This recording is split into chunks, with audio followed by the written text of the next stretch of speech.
I just want to greet you in Jesus' precious name. This clip is being sent to you because early this morning, when I was going for my jog, the Lord gave me 2 words, only 2 words. And these are the 2 words He gave me. It's time. My dear friend, it's time.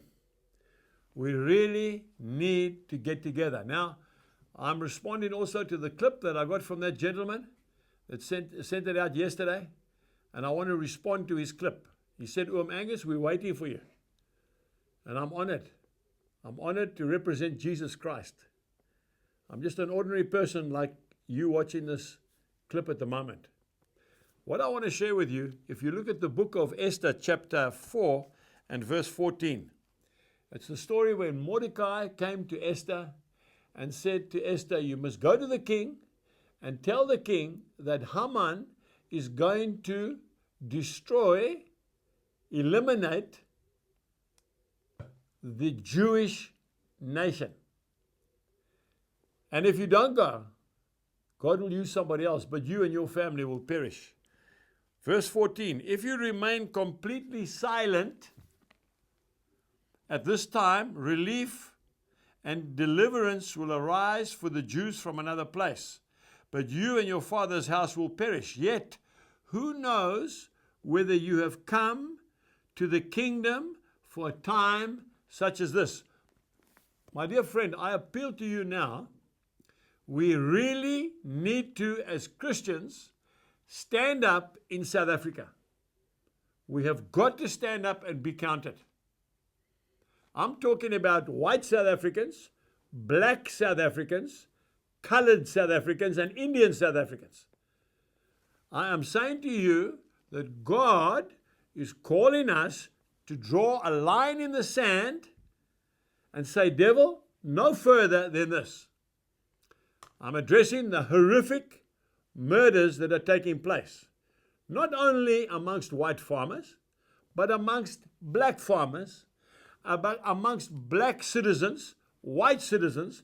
I'm very concerned about the rape and the abuse of women and children, especially black women and children. And nobody seems to be saying anything about it. Now, if my people who are called by my name, we know that scripture, 2 Chronicles 7:14. We've been talking about that scripture for years. We really need to make a stand. This weekend, I am going to be waiting on the Lord. In fact, on Sunday, I'll be preaching the gospel at a Mighty Men conference in the northwest of this country. But I am praying. I prayed all last night as well. I'm praying for a way forward. That clip from that gentleman said, Angus, we're waiting.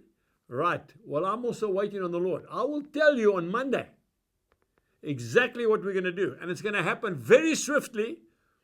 And it's going to happen on the biggest scale that this country has ever seen. But we require you to be involved.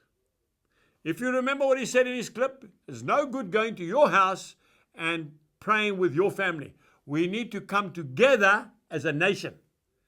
And we need to seek the Lord together. God answers prayer. I know that. It is raining in South Africa. And he said in his clip, if God can bring rain, then He can also stop the violence. But there needs to be a change in heart, especially among the believer. It's time to seek the Lord.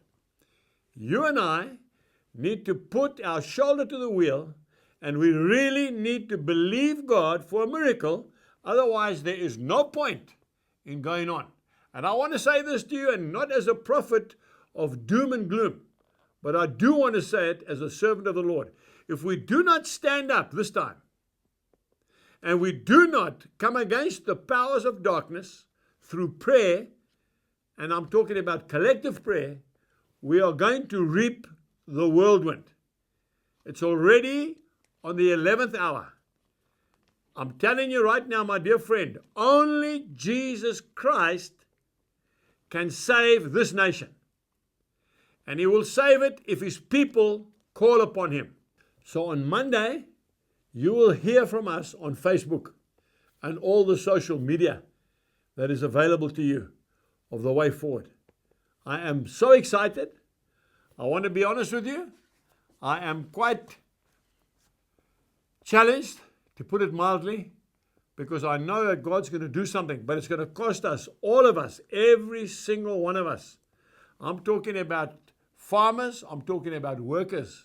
I'm talking about businessmen. I'm talking about miners. I'm talking about sportsmen. I'm talking about students. I'm talking about the housewife. I'm talking about the old granny. Every single one of us. When we stand up, united as one people, God will change the paradigm and the dimensions of this country. God bless you.